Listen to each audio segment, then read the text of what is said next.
fait globalement le tour sans oublier grand chose. Au niveau des actions, on va faire quelques actions. Air France, je ne vous fais pas un dessin, c'est baissier, on est venu chercher le prix de l'ACA. Éventuellement, ça peut se tenter pour rebond technique sur ce prix de l'ACA, mais ça reste du rebond technique purement, donc c'est pas moins de risque, etc. Moi, je me suis pris, je suis en mode claque là-dessus et en mode éventuellement récupérer un petit peu globalement, mais voilà, ça fait partie de mon Athos bis, j'en ai fait quelques-unes cette année. Ça fait partie du jeu, du manque de discipline et en règle générale, on le paye. Alibaba, sinon, les valeurs chinoises continuent à plutôt bien tenir. On a Alibaba, vous le voyez, qui fait une bonne congestion, qui éventuellement a une ouverture pour aller chercher les 122 dans cette zone-là. Mais globalement, ça peut encore zigzaguer pas mal, mais on est en train de construire le retournement. Retournement qui aura besoin donc de dépasser, vous voyez, cette zone des 126, 127 pour s'acter. Le Covid, il ne faut pas l'oublier. Alors, je suis cette valeur américaine là en guise d'indicateur. Alors, le Covid, je veux dire, est beaucoup moins mortel, bien entendu, donc on voit que le marché s'en fout un petit peu. Mais quand même, c'est quand même à prendre en considération. Et on a pas mal de figures sur ces valeurs-là, surtout les valeurs de test et compagnie, qui sont plutôt au bout. Donc, je ne sais pas dire, hein, je n'anticipe pas, bien entendu. Mais ça se regarde d'un coin de l'œil parce qu'évidemment, tout ça, si on a un nouveau variant Covid, etc., ça peut continuer d'impacter évidemment le côté transitoire de l'inflation qui dure encore, et ainsi de suite. Donc refaire peur sur l'inflation et un peu moins sur la récession. On va continuer de jouer au ping-pong de toute façon là-dessus. Alstom également, on est en train de revenir sur une bonne zone de soutien, autour de cette zone là, des 23, 22,50, qui peut éventuellement permettre de relancer la machine. Sinon, vous avez Apple, dont vous servez en indicateur. Globalement, c'est toujours une tendance baissière, en journalier, je précise. On est toujours dans les biseaux descendants, on a énormément de valeurs qui sont dans les biseaux descendants, même les valeurs de luxe, etc. Et donc du coup, on est venu taper le bas, on vient taper la moyenne mobile 20, éventuellement on pourra être gourmand et venir taper l'oblique, mais c'est tout.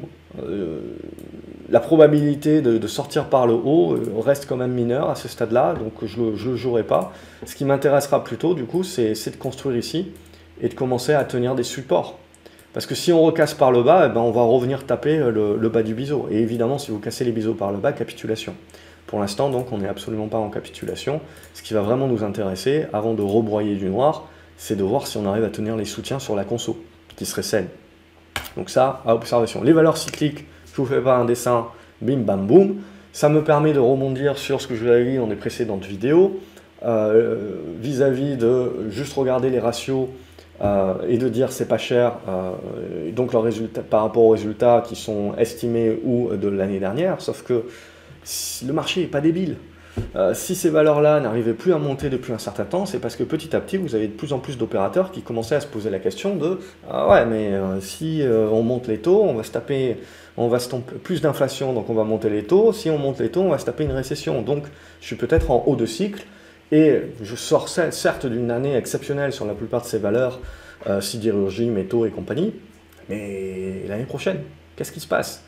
Donc c'est ça aussi qui est important de bien comprendre, c'est que les analystes, sur les résultats de juillet, ça va être très intéressant parce qu'il y en a très peu qui ont revu en anticipation leurs objectifs à la baisse, alors que la macro est quand même pas terrible.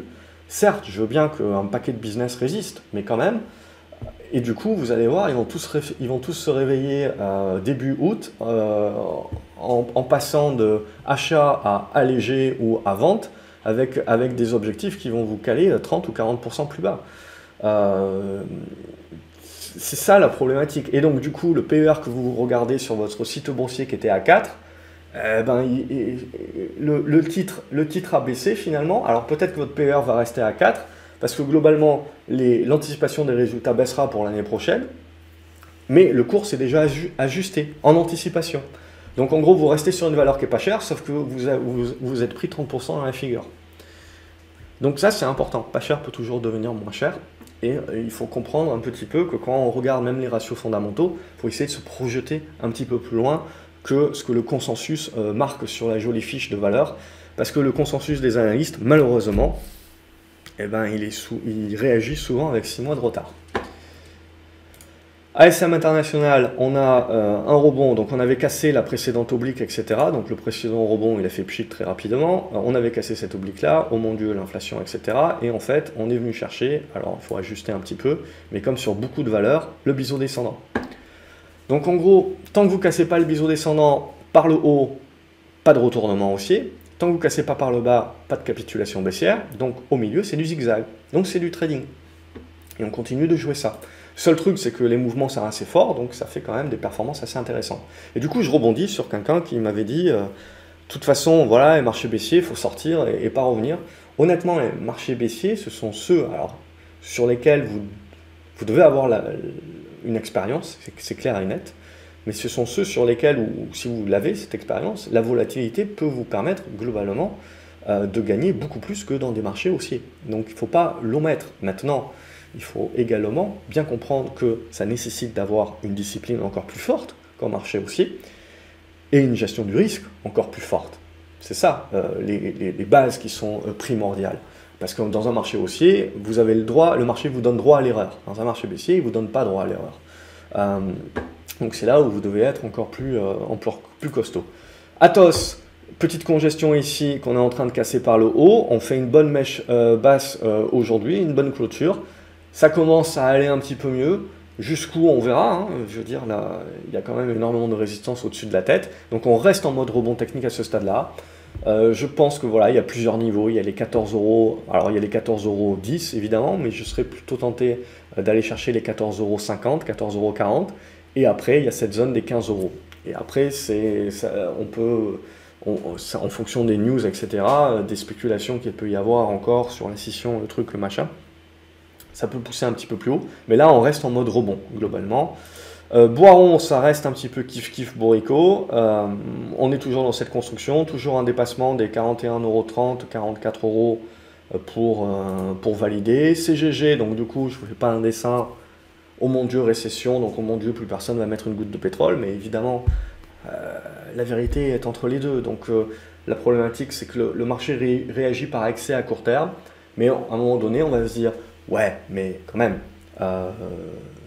en effet, on va se taper peut-être de la décroissance et compagnie, mais on ne va pas non plus complètement arrêter d'utiliser du pétrole, donc on remonte. Et on va commencer à stabiliser entre les deux, à construire, à congestionner, et ensuite, quand le scénario plus moyen terme et un peu plus établi, on verra si on sort par le haut ou par le bas. En gros, si on parle stagflation ou si on commence à parler récession économique avec crise systémique, à laquelle je ne crois pas ce coup-ci, mais voilà, je ne suis pas Roubini, donc on verra. Globalement, pour moi, on est en train d'arriver sur un niveau de soutien sur CGG. À titre personnel, j'ai une ligne qui est rentrée. Donc les 82 centimes d'euros ont été un bon support. On peut toujours aller chercher plus bas, bien entendu, mais pour moi, ce sera des zones d'accumulation. Donc je m'autorise jusqu'à 3 accumulations, jusqu'à la zone des 0,78 à peu près sur CGG, pour acquérir une position un peu plus moyen terme. C'est clair et net qu'il n'y a pas de signaux autres que le fait de revenir sur des zones de support à ce stade-là. Donc c'est une question de profil. Pour beaucoup de personnes, je vais plutôt suggérer de rentrer sur signal. Signal haussier, signal de cassure de résistance, surtout pour les personnes qui ont des petits portefeuilles et qui ne veulent pas immobiliser du capital. Pour des personnes qui ont des plus gros portefeuilles, etc., voilà, je trouve que c'est des bonnes zones éventuellement d'intervention pour jouer du rebond technique ou pour commencer à dimensionner une position plus moyen terme si on est dans le scénario que, voilà, oui, on va avoir une décroissance, donc le pétrole mérite de baisser, mais pour autant, on a toujours énormément d'autres problématiques qui font que le pétrole restera globalement cher, hein. Les matières premières aussi, donc on change quand même de monde, c'est juste qu'il y a des intercycles, hein, il ne faut pas l'omettre. On a Claranova, donc, qui avait déjà fait un premier pic, hein, on en avait parlé il y a 2 semaines, et en gros qui a commencé à construire, et qui tente un petit peu la sortie par le haut de cette construction, alors on peut le voir comme ça, globalement. Donc ça continue à être observé, mais potentiellement là aussi, on voit sur des valeurs de croissance, petite cap, qui plus est, peut-être des constructions de bottom. Donc ça demande de la maturité, c'est encore tôt, on reste en mode casquette rebond et compagnie, mais ça a le mérite d'exister. Et on stoppe un petit peu pas mal d'hémorragie actuellement.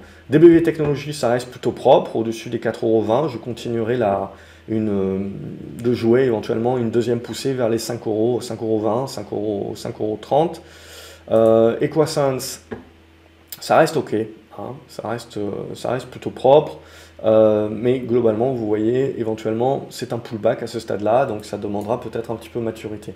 Donc valeur cyclique, valeur non cyclique, mais globalement, voilà, ça va demander très certainement, là aussi, de la construction à l'intérieur d'un biseau. Donc vous voyez, il y a pas mal de variations, mais il ne faut pas omettre que pour l'instant, la variation actuelle avec le rebond qui est plutôt intéressant, ça reste un retracement hein, de la baisse qu'on a connue récente pour l'instant, de 50%. On ne referme pas encore complètement les gaps, donc on est encore entre deux eaux. Hein. Globalement, il ne faut pas non plus s'emballer. Eramé également, on n'a pas fait dans le détail. On revient sur une première zone. Si ce n'est pas suffisant, je verrai bien. Alors, il y a une oblique aussi. Je verrai bien cette zone-là entre en gros les 86 et 90 euros. Je trouverais que c'est une bonne zone pour jouer un mouvement intermédiaire. Galapagos, ça continue de se tenir. Alors, ça construit, alors doucement. Alors, hop, on affine un petit peu. Je pars sur du biseau, là aussi. Alors, il faut faire attention. Mais c'est très biseau en ce moment. En tout cas, je trouve. Et je suis pas le seul. Mais bon, comme c'est des membres de l'académie qui voient des biseaux aussi, je me dis que je les ai un petit peu déformés. Donc, peut-être que, voilà, il y a un biais. Mais voilà, c'est l'idée. Globalement, pas mal de congestion et donc on attend l'essence de sortie, mais sur Galapagos, voilà, un débordement des 55 serait pas mal. GTT, ça reste sur les points hauts, mais on le voit, ça congestionne aussi à ce stade-là. C'est normal, je veux dire, vous avez des poussées haussières très importantes, voilà, il faut considérer qu'à un moment donné, on a besoin de souffler un petit peu. Donc on souffle également dans un bison intermédiaire, on soufflera un petit peu plus fort si on le casse par le bas, mais même idée, on trouvera des acheteurs. Hein. On continuera de trouver des acheteurs puisque la tendance de fond reste haussière, c'est juste qu'il faut s'attendre à quelques prises de profit ou des corrections sur le biais récession. Bon, je range ma chambre un petit peu sur Harmony Gold là, mais tiens, qu'est-ce que je vais faire? Je vais vous trouver un biseau pour changer. Globalement, hop, et voilà. Donc l'or également, je le garderai quand même dans un coin de la tête parce que le marché, même si c'est pas pour tout de suite, peut toujours anticiper ce genre de choses-là en se disant j'ai quand même une dégradation économique, donc mes banques centrales vont pas pouvoir resserrer autant, donc je joue le retour de l'accommodation, la baisse du dollar globalement et le fait qu'on va en imprimer un petit peu, qu'on va continuer d'en imprimer un petit peu plus parce que jusqu'à preuve du contraire, on aime bien faire du Keynes de toute manière et que si c'est pas cette année, ça sera l'année prochaine et ainsi de suite. Donc c'est une question de timing essentiellement, mais les minières or, on regarde, on continue de regarder. Biseau descendant également sur toute la partie luxe, donc LVMH, donc on a un très bon rebond sur le luxe, ça aide bien, alors c'est Hermès pardon, mais LVMH c'est la même idée. Donc on a un très bon rebond, hein, mais il ne faut pas omettre qu'on reste dans la figure pour l'instant. Alors on peut avoir peut-être un petit peu plus de potentiel, mais ce qui va nous intéresser c'est la construction, parce qu'on commence à arriver à la fin de la figure quand même, hein. Donc c'est là où ça va devenir intéressant. Alors on ne sait pas si on va construire maintenant, tenir les soutiens là aux alentours des 1000 pour le côté psychologique, et tenter la cassure plus tard, ou si on va recasser encore un coup, jouer à se faire peur avec la capitulation ici, et retenter plus tard. J'en sais absolument rien. Tout ce que je sais là, c'est qu'on avait un bon niveau pour jouer le rebond, et maintenant, il va falloir observer. Imerys également, ça s'est pris une bonne trempe dans la lignée un petit peu de tout le monde, mais même chose, pour moi, on est en train d'arriver sur des niveaux pivots. Tiens, j'avais mis un ordre hier, mais je l'avais mis qu'hier, je ne l'avais pas mis aujourd'hui, donc je ne me suis pas positionné, mais en mode trading, rebond technique, je trouve qu'il y a beaucoup de valeurs comme ça, cycliques, métaux, sidérurgie et compagnie, qui sont en train d'arriver sur des niveaux voilà, où on joue la peur de la récession, mais la récession, c'est pas pour tout de suite, et puis on ne sait pas de quelle importance, etc.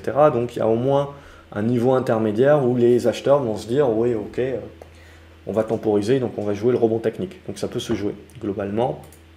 Et puis il suffit d'une stat qui vous pousse à penser que l'inflation va encore durer un petit peu plus longtemps pour que ces valeurs-là, ça aide ces valeurs-là à rebondir. Inat Pharma, les biotech également, ça construit plutôt pas mal. Inat Pharma fait partie d'elle. Alors il faudra repasser au-dessus des 2,75, 2,80 pour vraiment avoir un influx. Mais ça se regarde, il y a des bonnes congestions qui se mettent en place. Interparfum également, ça se regarde, ça continue de construire. On avait eu un bon premier mouvement ici que je vous avais proposé. Comme l'ensemble du marché derrière, c'était juste un rebond technique, mais dans l'ensemble, en fait, on construit un biseau. LVMH, même chose, hein, même idée. Alors le biseau là est un peu plus peut-être tordu, mais ça reste l'idée.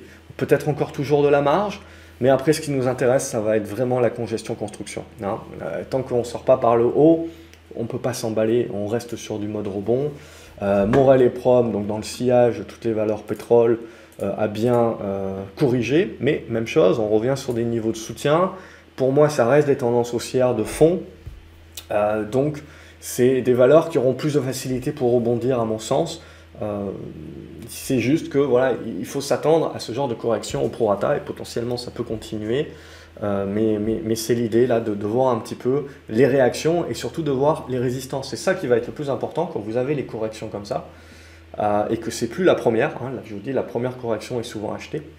Là, on enfonce un petit peu plus que ce qu'on avait enfoncé sur la première correction. Donc du coup, là, l'idée, c'est de se dire, ok, éventuellement, je joue ça, mais derrière, voilà, je joue pas la relance haussière tant que je recasse pas ce niveau-là. Je prends mes profits ici parce que le risque, c'est de retomber derrière, de créer la congestion et d'en sortir par le bas pour une correction plus forte. Ça ne changera rien au fait que ça reste une tendance haussière, mais il faut accepter qu'éventuellement, il y a une deuxième vague correctrice qui peut amener le titre à nouveau sur la zone des 4 €, 4,10 € et des brouettes.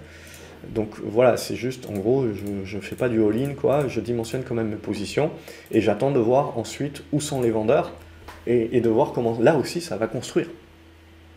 Navia, je ne vous fais pas un dessin, ça a cassé par le bas, et donc quand ça casse par le bas, je ne vous fais pas un dessin.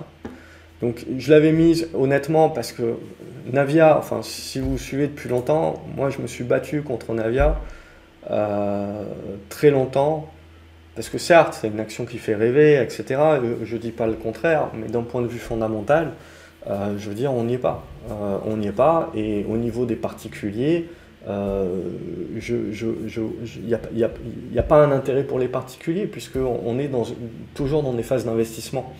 Donc globalement, vous savez que ces valeurs-là ont énormément besoin de cash et que vous allez vous faire diluer. Donc après, oui, je comprends qu'on veuille croire, etc. Mais la taille de position est très importante. Croire avec 2% de votre portefeuille, je vous donne ma bénédiction, allez-y, c'est important d'avoir des dossiers sur lesquels on veut croire, etc. Mais après, quand même, il faut apporter une touche quand même d'analyse graphique là-dessus pour avoir quand même un plan établi. La problématique, c'est d'y croire et d'avoir des tailles de position qui sont surdimensionnées. Ça, c'est la plus grosse problématique. Donc pour moi, Navia, il n'y a plus rien à faire globalement. Il y avait cette congestion ici à la limite, mais à partir du moment où vous cassez ça par le bas, c'est terminé. C'est important d'avoir les stops et compagnie.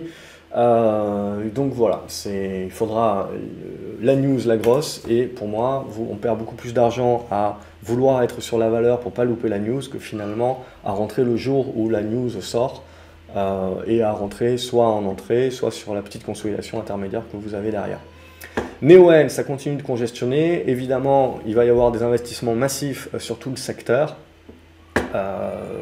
Donc ça peut évidemment aider, mais à ce stade-là, ça reste en construction. Donc tant que vous ne cassez pas les 40 €, il n'y a pas grand-chose.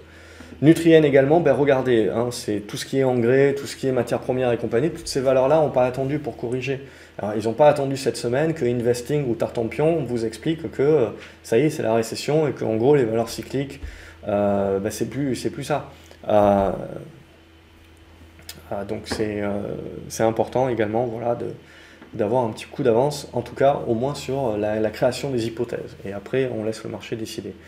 Mais globalement, il ne faut pas sous-estimer que ça reste quand même des tendances haussières. Il ne faut pas sous-estimer que la problématique de la crise alimentaire, etc., elle est quand même toujours là. Donc certes, le marché joue des détentes avec des phases intermédiaires, mais votre tendance de fond, votre tendance haussière est toujours là. Donc l'idée, c'est qu'à un moment donné ou à un autre, alors là aussi, ça fera un rebond, ça demandera éventuellement de la construction, vous aurez une congestion, il faudra voir si on en ressort par le haut ou si on en sort par le bas, mais globalement, ça va être la même chose. Ces valeurs-là restent toujours dans une tendance haussière de fond, donc vous avez des capacités de jouer des rebonds ou des constructions qui sont beaucoup plus aisées d'un point de vue investisseur, qui n'a pas trop le temps de suivre, plutôt que sur des tendances qui sont déjà bel et bien baissières, sur lesquelles vous manquez de flux et vous avez des probabilités supérieures que ça continue à tanker. Donc si vous voulez tenter des rebonds ou des achats sur repli, etc., c'est toujours mieux de le faire sur des valeurs qui sont toujours dans des tendances haussières de fond. Orange, ça reste toujours propre, là aussi, tendance haussière de fond, ça consolide plutôt à plat, pas grand chose à dire. PayPal, ça réagit par rapport à tout ce qui est valeur de croissance, donc on a le rebond, mais voilà, il y a encore sacrément du boulot, hein, je veux dire. On peut bloquer ici, on peut même pousser jusqu'à 85, comme je vous ai dit, il y a peut-être encore de la marge sur le Nasdaq et compagnie, donc il faut éviter de se frustrer. Mais l'idée reste la même, ça reste une tendance baissière de fond, c'est juste qu'on proratise. Donc c'est toujours bon à prendre, mais il faut garder cette casquette un petit peu en proratise. Prosus également, ça continue dans le même alignement. On est en train de passer les 50 €, donc c'est une bonne validation. Les valeurs chinoises également, on s'est détendu d'un point de vue État. Donc ce que je vous dis, les banques centrales ne font pas tout. L'État, enfin surtout, après vous allez me dire c'est la Chine. Oui, c'est la Chine, bien entendu. Il ne faut pas omettre que même sur des pays, entre guillemets, beaucoup plus libéraux, c'est pareil. L'importance des décisions étatiques, c'est quand même pas à négliger. Au niveau donc de Prosus, donc on continue ce mouvement de rebond qui peut aller taper. Alors mon fils n'est absolument pas d'accord, donc faites très attention à Prosus. Donc vous avez ce niveau des 55 € à observer pour éventuellement un dépassement, voire les 56. Mais globalement, on a une bonne amélioration. Je dis beaucoup globalement aujourd'hui, donc faites attention à la globalisation également. Au-dessus des 47 €, je pense qu'on peut rester positif, mais il faut accepter également que ça soit pas mal volatile. Rheinmetall, on a tenté une sortie, double top finalement, et une réintégration, donc bon, ça veut dire que on se détend un petit peu sur l'escalade militaire. Après, ça reste des très bonnes valeurs, etc. Mais voilà, ça va demander là aussi de la construction. Non, ça va être un été construit. Ruby, plus rien à dire. Globalement, on a fait le rebond technique ici, puis là on enfonce. Voilà, j'ai plus rien à dire. On attendra. C'est toujours un dossier pas cher. Et il reste.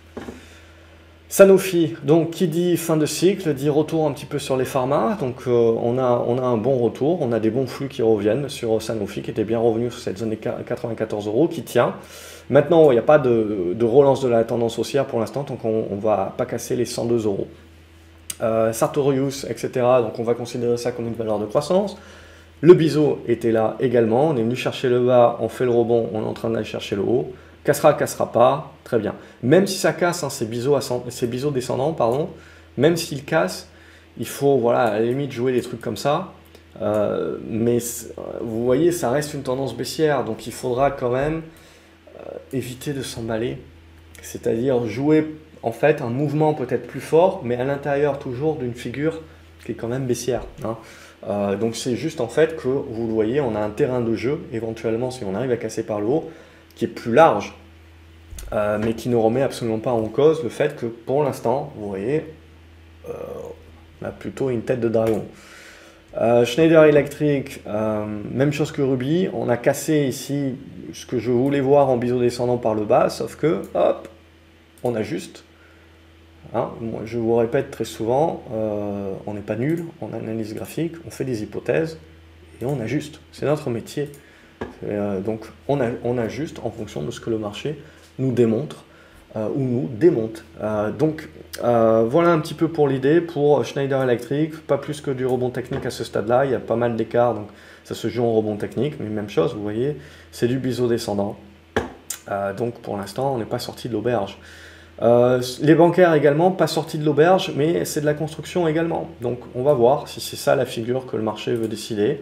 Alors je sors ça un petit peu, je nettoie ma chambre. Mais voilà, là aussi, éventuellement, c'est ce que je pricerai. Si on casse par le bas, le marché price récession avant tout. Si on recommence à partir vers le haut, le marché price en fait que l'économie résiste pas trop mal, mais que l'inflation va durer. Et donc, en gros, que le différentiel de taux est plutôt bon pour les banques. Mais il ne faut pas omettre actuellement que les banques continuent de prêter à des taux qui sont inférieurs au taux à 10 ans. Donc, ça reste toujours aujourd'hui intéressant d'emprunter à taux fixe pour investir sur l'immobilier. Surtout que vous avez quelques prix qui baissent un petit peu. Après, c'est une question de timing et une question de profil, bien entendu. Mais globalement, même si les taux sont remontés, les taux restent quand même extrêmement bas d'un point de vue historiquement parlant, et surtout par rapport à ce que normalement ils devraient être dans la situation économique et inflationniste que nous connaissons. Solution 30, je ne fais pas un dessin, on a cassé par le bas, pour moi je laisse tomber ce titre pour l'instant. Stellantis, même chose globalement, on navigue un petit peu trop sur le bas, alors on peut tenter de faire le rebond, mais c'est plutôt en mode trader, donc là on a toujours de la figure de congestion. Alors je nettoie là aussi. Alors j'oublie à chaque fois de sauvegarder globalement, mais voilà l'idée. Donc je reste sur cet aspect-là. Méfiance évidemment si ça casse par le bas, toujours la même chose. On fait un petit peu de la palissade, mais c'est le jeu. Technicolor, ça s'est bien dégradé. Je dirais 2,60 vraiment à tenir en mode dernier rempart. Et relance haussière, il faudra repasser les 3,20. Mais bon, c'est revenu bien neutre, quoi. Technip Energy également, bien neutre. Pas grand chose de plus à dire. Tilray Brand, je vous la montre surtout pour le côté spéculatif, petite cape américaine. Alors, petite cape américaine, ça pèse plusieurs milliards, mais on se comprend, tout est relatif. Et c'est la même idée, on va retrouver énormément de biseaux descendants sur ces petites capes américaines. Et donc là, il faut bien se rendre compte, il faut dézoomer. C'est important de dézoomer, parce que si vous zoomez, vous vous dites, bah, il y avait 20-30% à faire là, sur 3-4 jours. Mais si on dézoome, voilà, c'est là où on comprend bien que pour l'instant, c'est du rebond tech qui ne remet absolument pas en cause la tendance baissière. Pour autant, on ressent bien que petit à petit, au fur et à mesure où on fait ces zigzags, ces petites vagues, on est quand même en train de valider le biseau descendant et on commence à arriver au bout. Sur des valeurs de croissance qui, en l'occurrence pour Tilray Brands, qui n'est pas bénéficiaire et qui ne le sera certainement jamais, donc on n'est pas sur des dossiers de super bonne qualité, globalement. Ça reste des dossiers très spéculatifs qui attirent les volumes, etc., encore de nos jours. C'est pour ça que je le regarde surtout, pour un petit peu le côté sentiment de marché des spéculateurs. Et globalement, c'est ça qu'on va regarder, parce que si on commence à faire des poussées un petit peu plus fortes, à faire des trucs comme ça restera des tendances baissières pour moi. Et donc les valeurs de croissance, mais ça voudra dire qu'on a du risque qui revient sur les marchés, notamment sur les valeurs de croissance, donc côté récession, oh mon Dieu, mais en gros qu'il y a encore du cash et qu'on va chercher des sociétés, certes de qualité, mais aussi des sociétés un peu plus pourries. Donc pour le côté spéculateur, il y aura du jeu. Il y aura de quoi faire. Donc ça me sert en tant qu'indicateur en gros de sentiment de marché. Total Energy, on a eu une très bonne réaction aujourd'hui. On est venu chercher, on le voit, hop, l'ancienne oblique là. Alors, je me la range un petit peu. Mais globalement, on tourne dans ces eaux-là, aux alentours des 47 €, 46 € comme le gros morceau de soutien. Voilà, on avait pris une bonne benne, on fait maintenant un rebond pro rata qui éventuellement peut aller chercher même jusqu'à la zone des 50 €, 52 € jusqu'à. Et là, ça va être le quid sur ces valeurs énergie, parce que on revient ici, on bloque, on construit. Et donc, redevenir haussier sur les valeurs d'énergie, ça veut dire casser par le haut. Entrevoir le « oh mon Dieu, la récession va être pire que ce que l'on croit », et donc le pétrole, le truc, le machin, ce que vous voulez, ou on rajoute le côté peut-être pour parler en Ukraine, ce que vous voulez, et on casse par le bas. Donc, pour moi, en fait, ce zigzag-là, c'est du zigzag de trading, mais c'est du zigzag qui nous permet de construire la congestion qui va nous intéresser pour le prochain mouvement. Donc l'observation est importante. Twitter, OPA, pas OPA, on est toujours dans le flou, mais graphiquement parlant, on est un petit peu moins dans le flou parce que congestion. Donc on est toujours en attente, ça prendra peut-être encore un petit peu de temps, mais OPA ou pas OPA, je joue le graphique à titre personnel et je joue la tentative de sortie par le haut. Ubisoft également, ça reste plutôt bon, on a bien validé les 42 € comme une zone de soutien. C'est toujours le niveau, vous voyez, des 47 € et des brouettes qu'il faudra dépasser pour valider le retournement et voir plus globalement du mieux sur l'univers jeux vidéo. Unibail Rodamco, depuis la cassure des 61 €, il n'y a rien. Alors, certains joueront l'oblique descendante potentiellement pour jouer du rebond technique, mais pas plus. Valourec, même chose que pour la majorité des valeurs pétrolières. Pour moi, je ne remets pas en cause la tendance haussière de fond. C'est juste qu'il faut accepter voilà, une construction intermédiaire et derrière une congestion qui nous servira. Et Worldline, qui a été un peu plus costaud que le reste, on le voit, qui fait un bon rebond. Il restera du boulot, vous voyez, cette double oblique ici, éventuellement. qui derrière lâchera peut-être une consolidation. Et là, ce qui va m'intéresser, c'est de tenir ça. Si on tient ça, on fait la congestion et on peut éventuellement jouer la cassure derrière pour aller chercher les 45 € et les poussières. Ça restera une tendance baissière, bien entendu, ne me faites pas dire ce que je n'ai pas dit, mais voilà, ça fait partie des indicateurs, un petit peu quand les mal-aimés commencent à construire et tenir les supports pour peut-être valider des retournements, de se dire, il ne faudra pas y voir un retournement haussier des marchés, mais peut-être une vague intermédiaire qui sera plus durable que quelques jours de rebond, qui nous permettra d'avoir peut-être quelques semaines de mieux pour jouer une jambe. Et après, on verra, évidemment, on verra la suite. Voilà globalement ce que je voulais dire. Je regarde un petit peu, vous avez Prodways aussi qui se comporte pas trop mal, qui est dans une bonne congestion ici. Il lui manque encore la cassure de ses 3,10, 3,20. Qu'est-ce qu'on a d'autre? Vous avez du Soitec aussi qui est pas mal suivi, mais voilà, pour moi, au niveau semi-conducteur, hein, on a cassé un petit peu on a cassé cette figure ici. Il faut voir peut-être ce qu'on peut construire d'autre, mais ça reste léger pour moi à ce stade-là. Autre que du rebond technique en limite en intraday ou sur 2-3 jours, c'est tout.